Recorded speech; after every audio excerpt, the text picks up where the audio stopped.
வாழ்க்கையில் நமக்கு தீராத கஷ்டங்களும் துன்பங்களும் துயரங்களும் வர்றதுக்கு காரணமே நம்ம செஞ்ச பாவங்களும் நம்மளை தொடர்ந்து வர்ற கர்ம வினைகளும் தான் நம்மளோட வாழ்க்கையோட நிலைமையை நிர்ணயிக்குது. நம்ம செஞ்ச பாவத்திலிருந்து விடுபட வேண்டும் என்றால் நாளைய தினம் திங்கட்கிழமையோடு சேர்ந்து வந்திருக்கிற அமாவாசை நாளன்று தான் செய்ய வேண்டிய ஒரு எளிமையான பரிகாரத்தை பற்றி இப்போது தெரிந்து கொள்ளலாம்.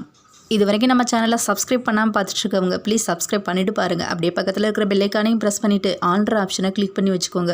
அப்போ தான் நான் போடுற வீடியோஸ் எல்லாம் உங்கள் நோட்டிஃபிகேஷனில் வரும்.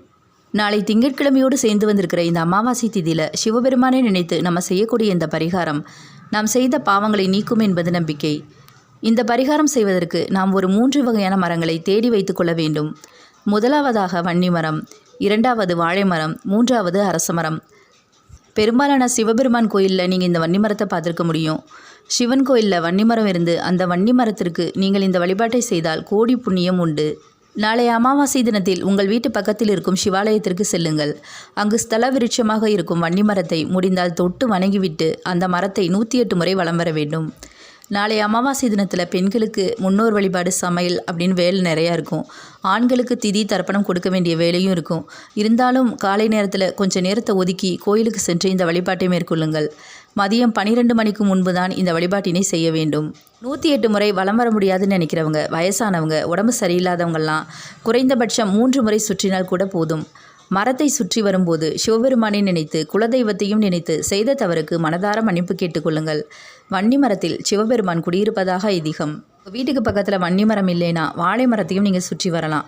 வாழை மரம் பெரும்பாலான வீடுகள்லேயே இருக்கும். வீட்டில் இருந்தாலும் சரி அல்லது வெளியிடங்களில் இருந்தாலும் சரி, நீங்கள் வாழை மரத்தையும் தொட்டு வணங்கிட்டு வாழை மரத்தை 108 முறை அல்லது குறைந்தபட்சம் 3 முறையும் வலம் வர வேண்டும்.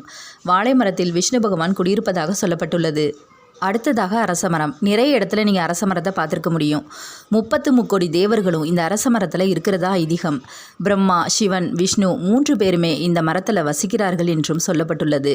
இந்த மரத்தையும் தொட்டு வணங்கிவிட்டு இந்த மரத்தையும் 108 முறை வலம் வர வேண்டும் அல்லது குறைந்தபட்சம் 3 முறையாவது வலம் வர வேண்டும் என்பது குறிப்பிடத்தக்கது. இந்த பரிகாரத்திற்கு முதலிடம் வன்னி மரத்திற்கு தான் உண்டு. வன்னி மரம் இல்லாத பட்சத்தில் வாழை மரம், அரச மரம் இதில் ஏதாவது ஒரு மரத்தை நீங்கள் வலம் வந்தால் போதும். உங்களுடைய பாவங்கள் அனைத்தும் நீங்கும். முடிந்தால் ஒரு சொம்பு தண்ணீரில் 1 ஸ்பூன் பசும்பால் விட்டு அந்த தண்ணீரை இந்த மரத்திற்கு ஊற்றுங்கள். இந்த பிரபஞ்சம் உங்களை வாழ்த்தும். நிச்சயம் உங்கள் வாழ்க்கையில் இருக்கும் தீராத கஷ்டங்களும் துன்பங்களும் தீரும். நம்பிக்கை இருக்கிறவங்க இந்த பரிகாரத்தை செஞ்சு பாருங்கள். இந்த வீடியோ பிடிச்சிருந்தா லைக் பண்ணுங்கள், ஷேர் பண்ணுங்கள். அப்படியே சப்ஸ்கிரைப் பண்ணிவிட்டு பக்கத்தில் இருக்கிற பெல் ஐக்கானையும் ப்ரெஸ் பண்ணி வச்சுட்டு ஆல்ற ஆப்ஷனை கிளிக் பண்ணி வச்சுக்கோங்க.